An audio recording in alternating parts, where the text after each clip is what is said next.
Welcome to Building the Future. I'm your host, Kevin Horick. You can check out the radio version of the show every Tuesdays and Thursdays at 2 p.m. Eastern on WDJY 99.1 in Atlanta. We also air on a podcasting network in Los Angeles called the 405 Media. There's a TV version of the show that airs on KMVT 15 in Silicon Valley at 8 p.m. Pacific on Tuesday nights. Both versions of the show air in other states. For these show times, plus past episodes, please visit the show's website at buildingthefutureshow.com. The music for the show is done by Electric Mantra. You can check him out at electricmantra.com. Join me at the 10th Annual Media Excellence Awards on January 18th in Beverly Hills, California. The attendees and I will be celebrating innovation and leadership in technology and entertainment. There are 20 award categories with 1,000 nominees. These awards honor those who are creating groundbreaking technology to better our lives and celebrate the hard work, determination, and brilliance in the leadership within the companies which create the new world we live in today. I will be recording nominees and winners at the awards. For tickets and more information, go to MediaXAwards.com. Welcome back to the show. Today we have John P. Roberts. He's the Chief Content Officer at Pure Imagination Studios. John, welcome to the show. Thanks. Appreciate it. Yeah, I'm excited to have you on the show. I think what you've done and are currently doing is actually really cool. And kind of selfishly, I like talking to people like yourself that have kind of done stuff that I've kind of admired over the years. But maybe before we kind of get into all that fun stuff, let's get to know you a little bit better and start off with where you grew up.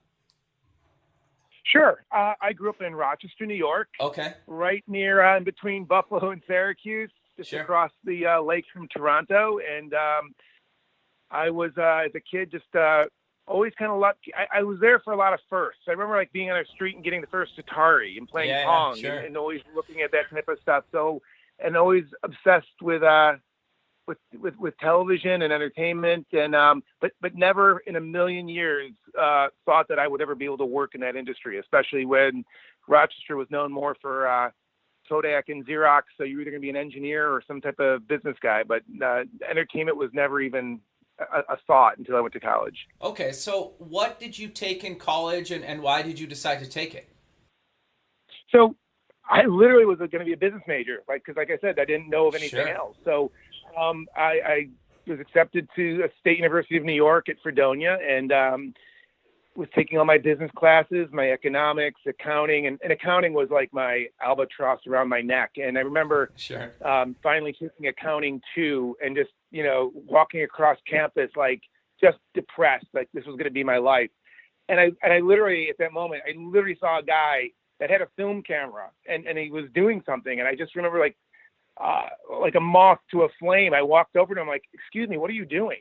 And he looked at me like, "Oh, I'm doing a project for my film class." I'm like, "You can take a class in film?" He's like, "Yeah, actually you can major in it as well. We have a whole television and film track, and we actually have a student-run television station." And I mean, literally the clouds were parting and the sun was starting to come down. And I that night I actually went to they had this campus center where you could sign up for all these different activities, and I joined the television station. And within 2 weeks I had changed my major and never looked back. That's amazing, man. I love those stories of just, not that you like fell into it, but like you didn't even really realize there was like an industry, in your area that you could kind of get into. I think that's great.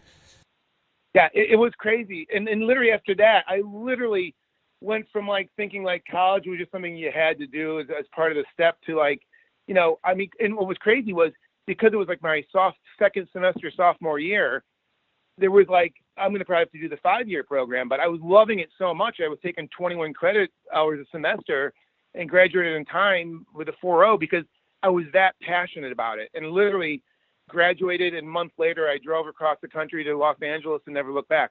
So, okay, no, were you going to a job when you drove to LA, or you were just like, I got to go to LA and get a job? That's exactly right. I mean, so the funny part was, though, at Fredonia, I had produced, a couple of student-run shows. There was a comedy show that I produced, and here I'm thinking like I'm like, all that. So I had all my VHS tapes ready to show people in LA, and I got there and I knew one guy, and I lived in a 1-bedroom apartment with 3 roommates. So I slept on the floor for about 6 months, and I just started knocking on every door. I went to Paramount to Disney to Fox and realized like, oh, that's not how it works. So I ended up getting a job just as a runner, production assistant at a small film company called Howard International Films, and they were like kind of the B movies. Like the one was, I remember seeing the poster on the wall, Angel, Hollywood Hooker by Night, Honor School Student by Day, It's Her Story. And I'm like, hey, I saw it on HBO, so this guy's the real deal. And like he also did like A Man Called Horse with Richard Harris, and you know, I remembered these titles. So I'm like, okay, this guy's legit. And you know, that was the first year of my life, was just, you know, delivering scripts, buying groceries, and just, you know, doing whatever I was told, working 6-7 days a week, and loved every second of it. I couldn't afford to do much. I couldn't afford to go out on a date or really do anything else but work. But I loved every second of it because I was in Los Angeles doing something I was really passionate about. Sure. So you've been in kind of the entertainment space for a long time now. Can you walk us through kind of your career and maybe some career highlights up until what you're doing today? Yeah, and I'll tell you some of like these game changer moments. So I left the film company, and then I was kind of out there looking for the right gig. I'd gone back to New York for a break. And this is the crazy part. On the flight back, our flight was delayed, and I was flying out of JFK. Okay. And I remember and this is a really important, you know, story because it's changed everything. There was a woman there, and she must have had a 4-year-old that was completely out of control because he just kept on running around, and all she would ever say was, "Zachary, stop! Zachary, stop!" Like I think everybody in the airport wanted to kill Zachary. And we landed in LA. 2 days later, I was invited to some dinner party. I go there and I meet some people, and there's a little kid there and a woman, and the kid starts running around, and all of a sudden this woman goes, "Zachary, stop!" I'm like, "Excuse me, were you on a plane 2 days ago?" And she's like, "You recognize me because of my son." I'm like, "I think we all did." And she started laughing, and she turned out to be an executive vice president over at Fox. Okay. And we became friends, and 2 weeks later she called me and said, "You know, there's an opening over at Fox. You should consider it." And that changed my life. That because of that plane ride and because I met her, I got a job at Fox. You know, it was literally working in legal affairs, which was like, okay, not sexy at all, but it was like I figured if I could just land at Fox, I could, you know, blaze my own path. If I could just prove that I belonged there. And, you know, within the 6 months to 9 months, I'd moved from legal affairs over to 20th Television. And 20th Television was, you know, kind of a part of the production arm of Fox, in which they would produce shows that they would sell to Fox Broadcasting or they would sell to other networks. Okay. So they did everything from The Simpsons to Picket Fences. They owned a whole library of shows like, you know, Batman with, you know, the Adam West Batman series with MASH, Dynasty, all this library that they would sell to other cable networks. So I was working for this woman that was in charge of that. And within a year of that, now we're talking around 94, Rupert Murdoch decided he wanted to launch a cable network called FX. Right. And we're all like, well, what's that going to be? So I thought that might be a cool opportunity. And I said, I'd like to go over to FX.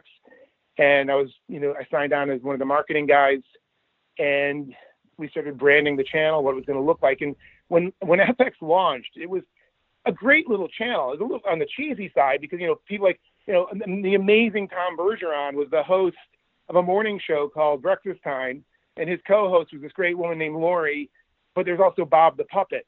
I mean, we had like all this live programming, like the Pet Department, the Collectibles Show, and, you know, it was like this very kind of campy, fun little network, but it was not what FX is today, which is like, you know, and when I left FX to go to Fox Broadcasting, I was like, oh, I'm going from like the farm team to the major leagues, whereas now it's kind of in reverse, where FX is doing the most cutting edge stuff compared to, you know, what Fox has been doing. But they're both, you know, great. But at FX is where kind of everything changed for me, because not only was Rupert Murdoch trying to get into the cable business, but he had just bought an online company called Delphi.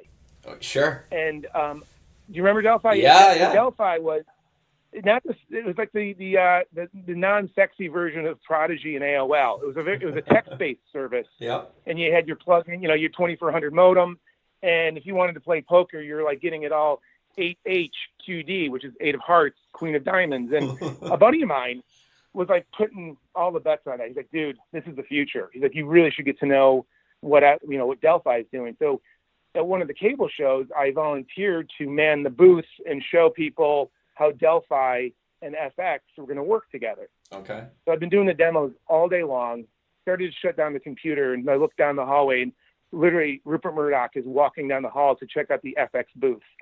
And at the time, Ann Sweeney was the president of FX.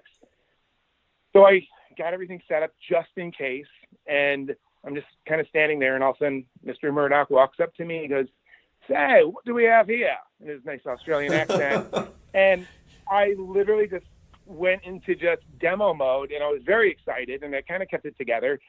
And, at one point he said, "So tell me the difference between how you see Prodigy and Delphi." I go, "Well, Mr. Murdoch," I go, Prodigy's owned by Sears, and quite frankly, it looks like it. And although Delphi's in its infancy stage, I think being backed by someone like News Corp and having the brands of Fox and FX and all these other things, we can bring it to the next level. And he looked at me and goes, "I really like your energy." So I went back to LA. I created a business plan why we should create an online group, and the CFO greenlit it. We created the very first website out of any cable network for FX. And then when I went to Fox, I was in charge of all Fox Online and created the websites for Fox Sports, Fox Entertainment, and at the time, Fox Kids. And that was the biggest game changer in my life, because that all of a sudden people were like, the president of Fox Sports is coming up to me and goes, "Can I ask you a question?" "For sure." He goes, "What's the difference between the web and AOL?" And so those are the questions that like people are asking of cryptocurrency today. Sure.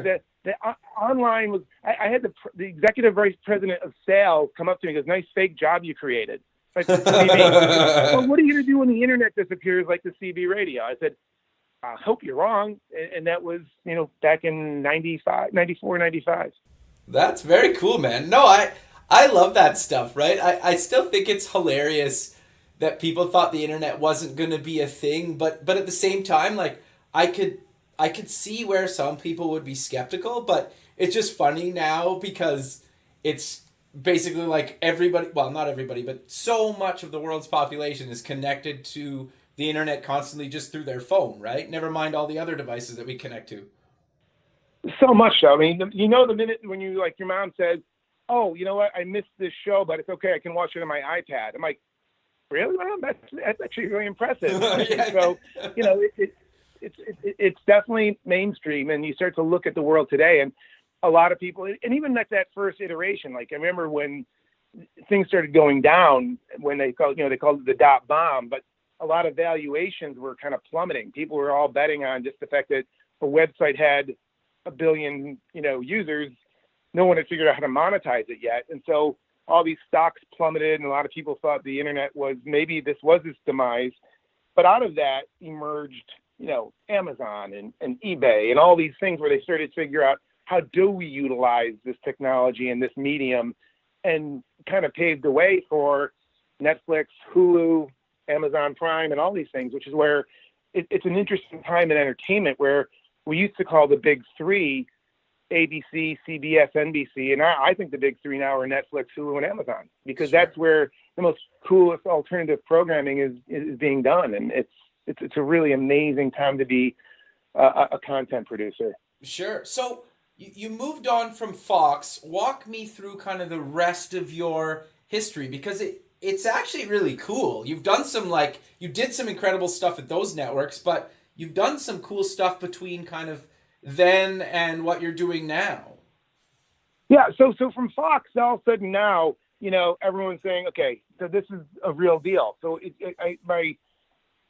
my business card was looking good, my resume. So I was able to start to move from the next studio to the next. So Universal had just launched the Universal New Media Group. Right. And, that was a playground I really wanted to play in. So I started to stalk the president of the New Media Group, and he wouldn't return my phone calls for some reason. But I was talking to his assistant, and I remember she said to me, I leave at 6:30. and he stays here till about 8. So if you call after 6:30, he usually answers his own phone. So I finally got hold of him, and it's like you just hear him kind of go, "I've gotten your calls. Why don't you fax me your resume?" I'm like, "I can email it." He's like, "Just fax it." I'm like, okay. And I think as the part of that, he finally set me up with a few meetings. They ended up hiring me as a consultant, and then I helped launch the very first online store through e-commerce, working with Microsoft for Universal. And then as a result of that, they ended up hiring me full time to run biz dev and content. And that got really interesting so now all of a sudden I'm back in, and now I started to realize it was more than just doing websites. How can we now generate revenue through this medium? So from there, I had some success. Then I got a call back from News Corp, and part of it was that they had, Murdoch and Chaim Saban had decided to go in on the Family Channel, owned by Pat Robertson, and they were going to do this merge, and they were going to call it Fox Family Channel, which at the time some people were calling the kind of a foxymoron. How do you put Fox and family in the same sentence?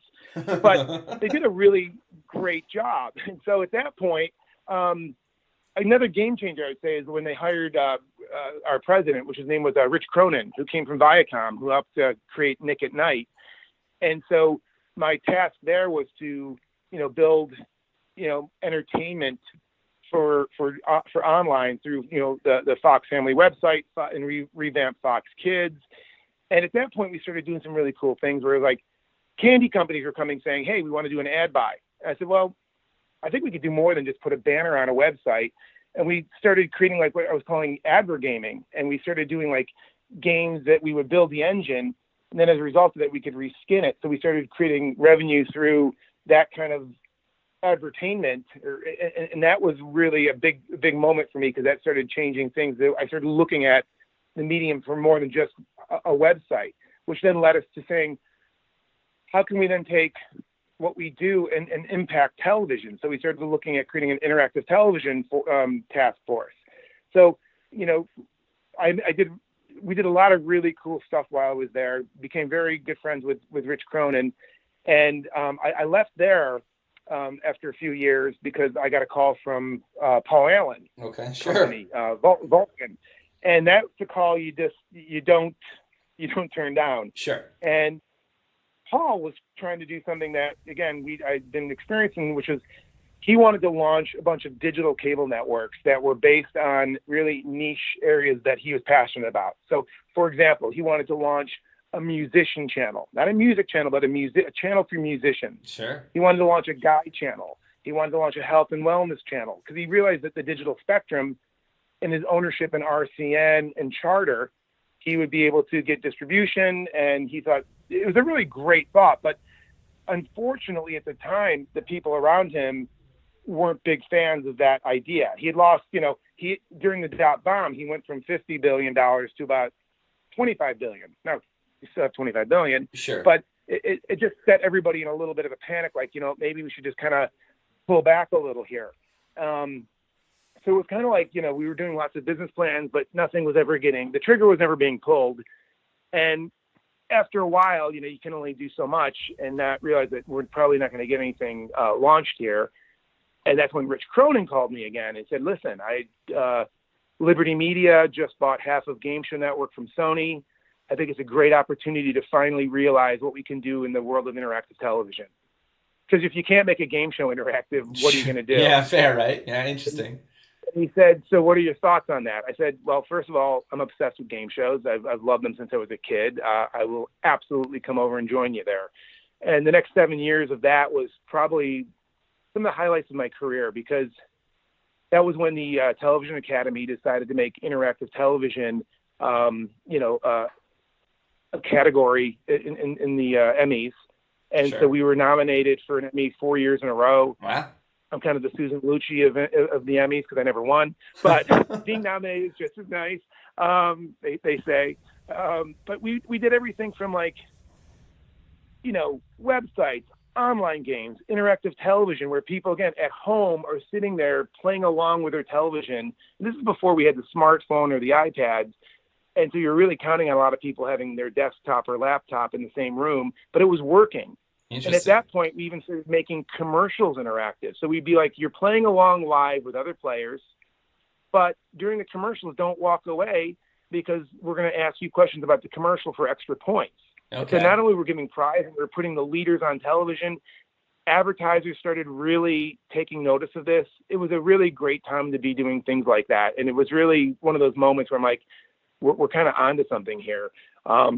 We worked with some of the cable operators. We did our first one-screen interactivity, so you could actually play along with a remote control. We did that out of Oceanic Time Warner in Hawaii, so that didn't suck having to go to Hawaii a couple times a month. and it was just a really cool time being able to be part of that. And it's, again, back to entertainment, but we're doing things that no one had ever done before. And then the little fun stuff we were doing, too, was we were looking at the whole, viral online game area. And there was a time when, Mel Gibson had gotten into that drunken tirade on the PCH. And I was jokingly saying in a meeting, someone did a game on Michael Jackson called Escape from Neverland. I go, we should do something about Mel Gibson. And Cronin goes, how fast could you launch that? I said, well, we have this really cool games company in Toronto that moves really quick and they're, not expensive.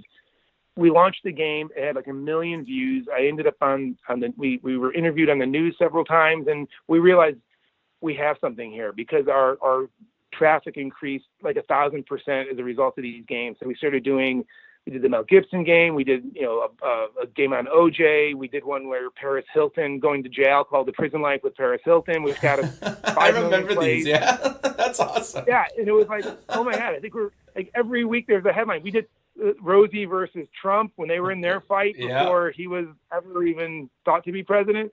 We did another one that was a lot of when the missile maniac for North Korea, when his dad was still alive. I mean, there was a lot of those types of things that we were doing that were relevant. We said, we're game show network, but we also were game. So we were feeling like that felt part of the brand, and it helped. So there was 7 years of just utter fun to be able to be in the medium and doing things that were like a big sandbox that we could play in.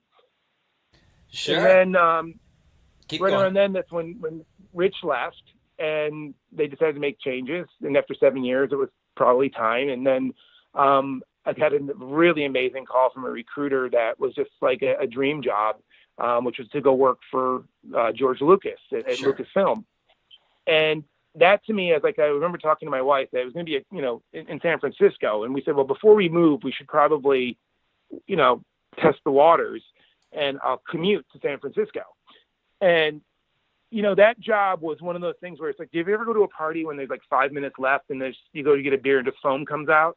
That was kind of working at Lucasfilm. Like George was done at that point making movies. The live action TV show that was been talked about wasn't going to happen. And I just realized like I probably joined Lucasfilm about maybe 6-7 years too late. And, after a year, it was like probably not going to happen. And no one knew that this Sal was 2-3 years away. So It was one of those things where it was a interesting time. I loved going to Skywalker Ranch. I loved the whole environment, but it was just, as far as getting things done, that was just unfortunate. Sure. But met a lot of great people. And like I said, it was an amazing experience. And then Margaret Loesch, who I'd worked with at Fox Kids, had just been given the CEO position for a new joint venture between Discovery and Hasbro to launch a kids network called The Hub. Okay. And that was another one of those great opportunities to come back to LA and do a startup network. And that was, again, another fun couple of years. I think Hasbro and Discovery maybe had different goals at the time. Okay. Discovery was really amazing at what they do in the cable industry. Hasbro, of course, is the most amazing toy company out there.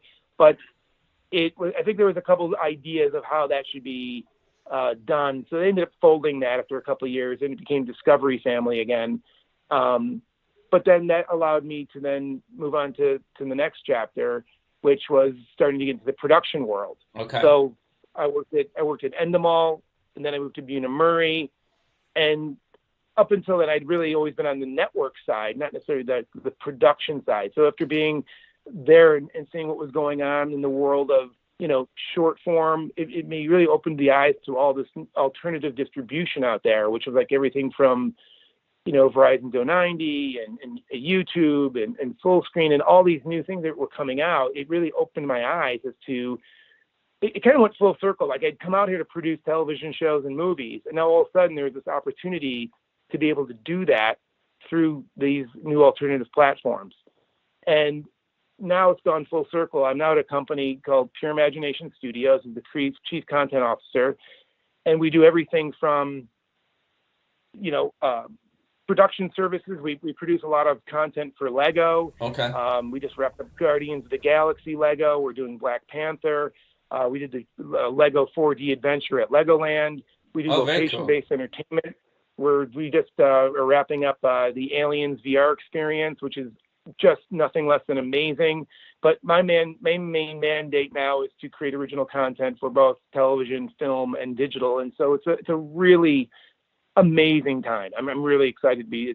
I've known the founder, Josh Wexler, for 20 plus years when he was over at The Threshold, which produced things like Mortal Kombat, among many other films. And sure. Really, really cool guy. And it's a very geeky, nerdy, fun environment that I just love to play in. No, that's great, man. I love that. I think you've had an incredible journey, and I think kind of what you're doing now at Pure Imagination, and I'm not saying traditional TV and stuff is going away, because I don't think it'll ever go away, but I think kind of what you're doing now is kind of pulling some of that traditional stuff and kind of merging in some of the newer up-and-coming stuff like VR and AI and kind of some of the other stuff that maybe we don't even know yet, right? And then trying to put it on kind of traditional medium and on online and on phones and other devices. But kind of walk me through your thoughts on kind of what's happening in the space right now, because I think we're almost at the beginning of kind of another revolution of kind of tech and animation and TV and media and entertainment kind of all coming together. Is that fair to say? I agree with you. I completely agree with that. In fact, part of it is all through those learnings. Like, we started seeing, 3D was the big, since we're like, current on CES, about 5-6 years ago at CES, it was all about, 3D. Yeah. And everyone's like, okay, people were taking old shows, converting them to 3D. There was a 3D channel had launched. It was like, all the TVs that were coming out were 3D ready and people were buying the goggles. Mm-hmm. It was, and then we kind of went wah, wah, wah. Like it was not necessarily nothing that, and we like, maybe it was a little gimmicky, but 3D still works in the theaters for the right piece of content. And then, we saw Google, do this thing with, this game called Ingress, which was all, AR based. Now it was an amazing game, but not necessarily well marketed because nobody really knew what it was or how it worked. Yeah, except for like nerds, right? Exactly. So I thought it was cool, like a self-proclaimed nerd. But unfortunately, it kind of just went away for a second. But then the brilliance of it was like, it was already mapped out. The technology was already there. And someone said, well, wait a minute. What if we put a well-known brand on top of this and reskinned it, which was Pokemon Go? Sure. And all of a sudden, the light bulbs went off for everybody saying, oh my God, look at this hit we have. There's millions and millions of people worldwide searching for these Pokemon. I would driving down the street, I see hordes of crowds. I'd never seen anything like it. Totally, yeah. It was one of those very fast things, but I think it opened everyone's eyes. It's like, oh, here's a brand that's well known. Here's a cool technology, and everyone has a phone in their hand. It started to make a lot of sense as to how this stuff could work. Now, I think AR is one of the most underrated technologies out there. And I know within some of the new phones, it's going to only get bigger. And I think what Magic Leap is doing is going to be amazing. A friend of mine, Rio Caref, is over there, and he's, an amazing guy. So I really have big expectations for what they're doing. And then come VR. Mm-hmm. And to your point, VR, again, I almost for a second was thinking that's going to go in the way of 3D. Yeah, me too. Because how many people have goggles? I mean, they're expensive. I have a 5-year-old that's almost 6. I don't necessarily want to see him in the TV room with the goggles on all by himself, just sitting there. Sure. But then when I went to Pure Imagination for a meeting one day, they, hey, like, John, do you have some extra time? I said, yeah. They brought me into this set and they kind of backed me into it. They put the goggles on me. They put some stuff on my arms and they said, you're just woken up from a cryo sleep and you're in a mining colony in space. So when you turn around, that's all we're going to tell you.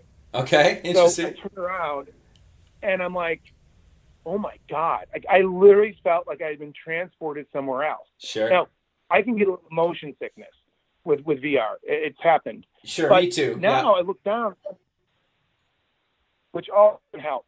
And then there was a railing, and I'm like, just for the hell of it, I kind of reached out, and I was able to touch the railing. And I'm like, oh my God. The minute I was able to do that, I felt completely grounded. Yeah. So now I had a headset on, so it was giving me instructions saying, go over to get suited up. I'm like, suited up? And next thing you know, I'm getting suited up. Then it tells me to go to weapons training, and there was this plasma blaster rifle sitting in front of me. I'm like, no way. And I go lean over, and I was able to pick it up and That's actually awesome. shoot it. I got on an elevator that felt like it was going down, and as I looked down and seeing the lava, it started getting hotter as I'm going down.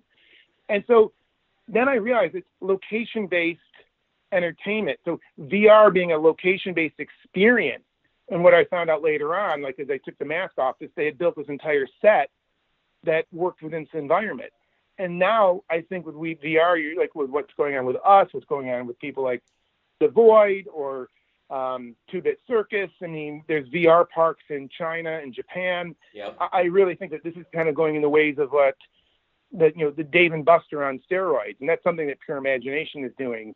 And I do think that that's where some of this technology is going to really help grow this type of area. And like you said, I think brands matter. So we're working with a lot of brands like Aliens and other ones that will, Star Wars just launched their Star Wars experience over in Orange County, and apparently it's the real deal. It's like you feel like you're literally part of the Rebel Alliance. It's supposed to be amazing. That's really cool. Yeah, I 100% agree. Like a few years ago, we got the development Oculus kit, and I remember trying it and just walking around one of their demo towns, I got the motion sickness, right? And I kind of thought, right. And I know they were working on it and it was pre-release, and I'm not really trying to bash them, but I was kind of they need to fix this, and yeah, it's okay, but I don't know, this will probably go the way of the 3D television. And to your point, a few minutes ago, there's so much cool content where you can interact with stuff, and there sometimes when I don't know if you guys are doing it, and tell me if you are or not, but doing stuff with smells and a bunch of stuff as well, so you very much feel like you're there, and they've sorted out the refresh rate or whatever it is, so you, for the 100%. most part, they don't get sick, you don't get that motion sickness anymore, right? That's exactly right. And we have one of the things that we did for Formula One racing. You get in one of these cars, you feel the wind on your face. People that get out of this car have to sit for a bit because their knuckles are white. They literally felt like they just got off the racetrack. The small of their back is wet from sweat, from just the adrenaline. And that to me is the experience. Our CEO, Josh Wexler, he was in Japan for some meetings, and he took some time off to just do one of the VR parks. And he said, there's Mario Kart, amazing brands and great experiences. But some of the most simplest experiences were crazy. There's one called Walk the Plank. Okay. And you literally are on this maybe 4-inch, 5-inch plank. Okay. And you're not up in the air, but you put the goggle on, you're 100 stories up. The plank is maybe 3 inches off the ground. So if you put your foot just on the out, you don't feel the ground. So you now feel like you're up in the air. Interesting. You feel the wind, and your goal is to walk the plank at the end to rescue a kitten. Okay. And you hear the ambience of the sounds, the winds. He said, because my legs were actually shaking because my brain just wouldn't rationalize that I really wasn't up there. Interesting. And those are those moments where you can do these things. So, I know that I think someone that did the movie Walk the Line, it was that same type of thing where you're on a tightrope. You knew you're not up in the air. I did this experience where, again, I was up in the air on a building and firing, I had these kind of an Iron Man blasters, And at the very end, after you finish your mission, a ship comes to get you, and it's a transport ship, and you actually just had to jump 2 feet from the building onto the transport ship. And I remember going, oh my God, I got to jump, and I'm looking down, I'm like 100 stories up. And I did the jump, and when I took the stuff off, they go, you realize that only 20% of the people are willing to make that jump, and the 80% say, I'm okay. Interesting. And in our aliens experience, I walked a lot of people through it, and the elevator scene, which is where one of the aliens shows up, and I won't take it away from people that want to go.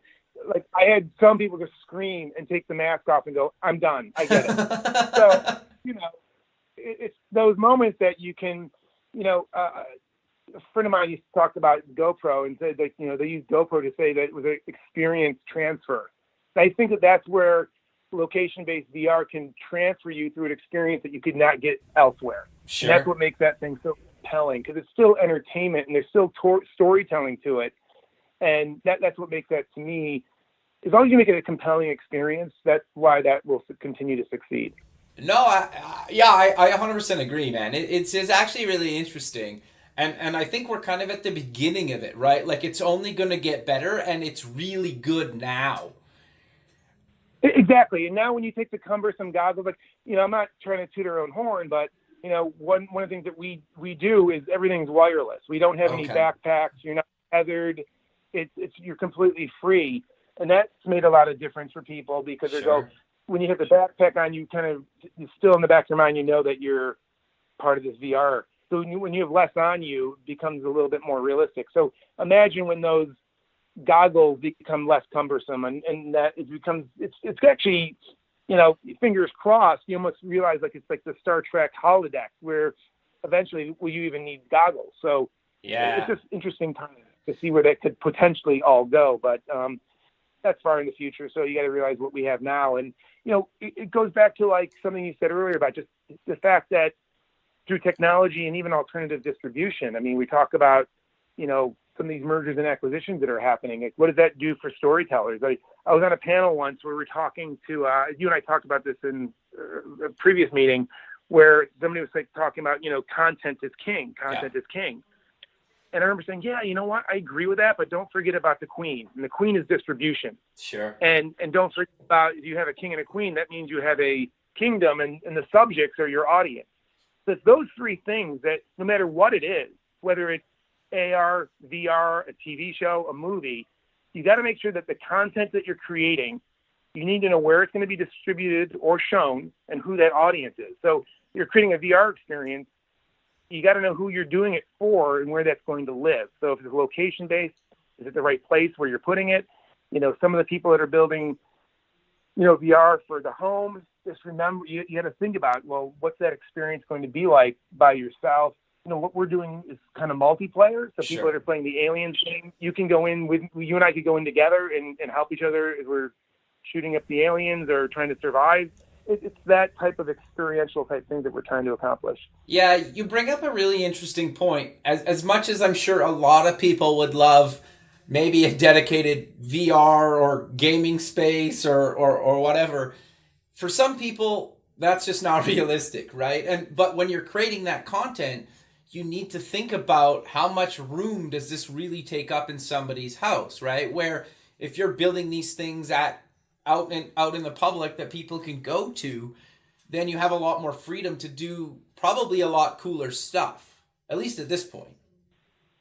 Exactly right. And, some of the things that we're experimenting with is, as we build these experiences, and if we're going to have a location to do those, the sets that you build, can we then manipulate them so that maybe you're going through the aliens experience, and then if you're going to do something else, a quick move of the set and this and that can turn it into another experience. So they become multi-usable sets for different experiences depending on how you're going about it. Because that's really what it comes down to, is also being cost efficient. Like, how much does this cost to produce? So what's that price point, so that someone that's coming in and experiencing it, are you making it worth, if it's, whether it's, I think Star Wars is $25 or $30, might be less or more. Sure. What's the value prop on that fee? Did you give them an experience that was so cool that they might be willing to put another 20 or 25 down to do that. Sure. And I think that's what we saw in Japan, is that they have like the different experiences, and they come into 3 levels. Like, let's just call it, I think they're using colors, but yellow, blue, red. Okay. Where the red is like, you know, a $50 experience, and the yellow is maybe a $20 experience. So, you know, you got to make the experience worth the dollar. So the $50 experience might be, you know, 10 to 15 minutes on Mario Kart, and you're really experiencing something incredibly compelling. And the smaller one might be just walk the plank because it's simplistic, but it's still a cool experience. Interesting. But yeah. That's going to be something to experiment. Yeah, no, that's actually really interesting. But I'm curious to get your thoughts on kind of like augmented reality, because I know like Apple demoed it not that long ago, and I have a Pixel phone, so I've been playing with Google's kind of AR stickers, and I get that's like very, very early on. I haven't actually played with any of the headsets that do kind of AR yet. But have you, and are you guys doing some stuff in the AR space? We're starting to experiment with it, absolutely, because that is one of the things that we know those two working together are going to be the big things. And that's what we talked about eventually, you know, when we won't need those goggles. And even like, you know, when you think about when like Google did Google Glass and Snapchat and all these types of things, and when you start to realize with AR, you could be looking at things that not only are, you know, entertainment based, but also functional about, you know, walking through and getting to do face recognition and types of things that are going to be very, you know, sci-fi driven in the ways of what we see in movies, even through advertising. And if it gets to know you, if you have AR, just the fact that I was walking through the conference at CES and my phone was literally I was getting messaging by walking by a booth. Instead of the person telling me to stop, like I was getting messages on my phone that knew I was in that. And then you take AR and put that on top of it. It could really change a lot. So I think AR, especially, I mean, I don't know if you've been following what, you know, Magic Leap is doing, but I really do believe that AR is truly, again, that's that low-hanging fruit. So we're looking at it from an entertainment perspective. I still think after watching, you know, the early days of, you know, Pokemon Go, just the fact that, you know, treasure hunts, scavenger hunts, and interactivity with things that are going on, it's educational in museums. I think that it's just an amazing technology, and we just have to figure out how you can monetize that through these types of things. I had one guy had an idea that was pitched to me that I'm under an NDA on it, but just the way utilizing billboards in AR, I was just like, the pitch was so compelling, but to monetize it, you'd have to probably get advertisers on board. And that's going to be another thing that we have to think about is, you know, the economics and the return on investments on these things. Like we know with VR location-based stuff, you know, you can charge for it. Sure. You know, AR, you got to start figuring out, like, you know, Pokemon Go was a no-brainer because you could there's in-app purchases and stuff like that. But when you build out these big things, it's going to be really, someone's going to come up with something that's going to make it become that no-brainer, and then it's going to really open up the gamut even more so. But I do think that AR is really one of those things that's literally right in front of us. Everybody, instead of everybody having a VR headset, everybody has a smartphone. Yeah. And everybody has the capability of doing AR. So you can really appeal to the masses. And I think that that's a big responsibility to create something that's so compelling that's good for the industry. No, that's actually really interesting. And I kind of want your kind of thoughts and opinions. And I think I know where you're going to go with this, but like, you guys did some stuff for Plants vs. Zombies and Angry Birds, and I think the point I'm trying to get across is like both of those concepts, and I don't even mean it mean because I think what they did was actually brilliant, but like how the game mechanics and whatnot, like put that all aside, but like the concept between both of those games when they first launched a long time ago, similar to your point with that Google experience. Oh, the name escapes me. What was that thing we were talking about a little while ago? Oh, Ingress. Yeah, Ingress. Yeah, like basically, like, and it's the same with kind of like Plants vs. Zombies and Angry Birds. Like the original versions of this stuff were kind of like nerdy versions of it, and I love those versions. But like somebody was smart enough to say like, let's put cute little characters and make a really cool, compelling kind of graphics and content and release these, and they were like insanely successful things, right? And they've grown into these kind of massive companies just around kind of releasing. They didn't come up with these brand new concepts, and I don't think there's anything wrong with that. Like, a lot of successful companies haven't done that. But like, so I think the point I'm trying to get across is like, there's a lot of stuff that's been done that if you just kind of put more of like a common angle around it, almost like what Pokemon Go did to Ingress, you can make a lot of money and appeal to the masses, where I think a lot of people don't think like that sometimes. Is that fair to say? Well, it's funny. It's really funny you say that, because I think what you're talking about with Angry Birds was the original game that for the iPad people were saying, phone, Crush the Castle, right? Yeah, exactly, yeah. And that was really, and Angry Birds, they said that's, and I'm going to bring up Angry Birds because, again, we didn't launch the game, but we did an attraction that Rovio hired us for a theme park. Yeah. And with Angry Birds, I was literally working at the hub. So I mentioned that the Hasbro Discovery Network. Yeah. And Angry Birds had just come out. I knew the game Crush the Castle, but I started playing the game because I liked Crush the Castle. I'm like, sure. Wow. Talk about taking an engine like you just said. But now what they did was they created a story around it. Yeah. And I liked the story so much so that I contacted Rovio and said, hey, we should do an animated series based on this whole thing. Interesting. Is there any interest? And they were like, maybe, like enough for me to then go to our CEO and I do the pitch. I said, here's an idea. I said, we should do Angry Birds, the animated series. It's based on what I think is going to be a really popular app. And she looked at me and said, why are the birds so angry? I kind of like, sarcastic. I go, well, and I go, okay, fair enough. I go, let me give you the pitch. The idea is that, there's these birds, okay? And there's these pigs of the kingdom that keep stealing the birds' eggs. But the birds are kind of like the X-Men of birds. They each have their own individual powers, but when they work together, they destroy the pigs and get the eggs back, and it just keeps coming back. It's like Tom versus Jerry. It's like Spy versus Spy, the Hatfield McCoys.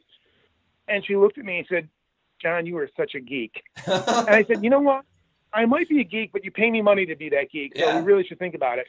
So they passed, and a couple of years later, when whatever the valuation of Rovio was that day, she walked in my office and said, so what else you got? I'm like, well, it doesn't happen every day, but you got to be ready for when those things trend. So, again, Angry Birds did amazingly well, Plants vs. Zombies, but again, the schematics has always been there. Yeah. But when you add characters, brands, and stories, that's what the big difference is. And I think that's really what you've got to be smart about as you look into entertainment. Like, even when I'm looking now as far as original content for whether it's television, film, or digital, it's still important to look at, original IP can be amazing, but you really don't sometimes get the opportunity to do the original stuff until you really have had a track record or people that can trust you. Sure. Like, it's like, sometimes you're better off saying, like, let's go get the rights to this brand and bring life to it and then show what you got. I always like to tell the story about, Judd Apatow. Judd Apatow did Freaks and Geeks, and he had a pile of scripts that he couldn't sell. But then all of a sudden, 40-Year-Old Virgin came out with Steve Carell, which was a huge hit. Sure. And then after that, you saw a movie come out from Judd Apatow like every 3 months. But it was all the scripts that he had already written, because now they were giving him the attention. Sure. And he was able to get all the original IP out.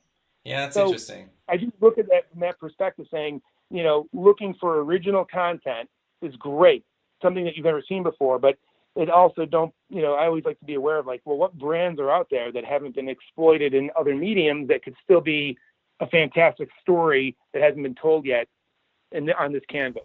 Sure, and you guys have done a lot of really cool stuff for a lot of big brands that I think pretty much everybody's heard of, like the Lego Movie, The Simpsons, the Justice League. I didn't see that the other day when I was looking. So you guys have been doing some really cool stuff, right? With Plants vs. Zombies and, Yeah, the Justice League, we launched the Justice League ride. We did all the media for that. It's Six Flags Magic Mountain over the summer. Sure. One of my favorite things again, this is prior to me joining, but I love the story there.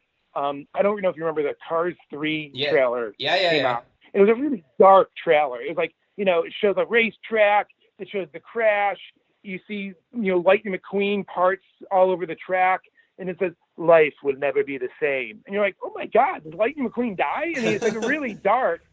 And I don't think it was very well received. So we ended up being able to work with DreamWorks on redoing the trailer, and we gave a few scenarios, and one of them was, why don't we do the trailer exactly frame by frame the way you did it, but we'll do it with Legos.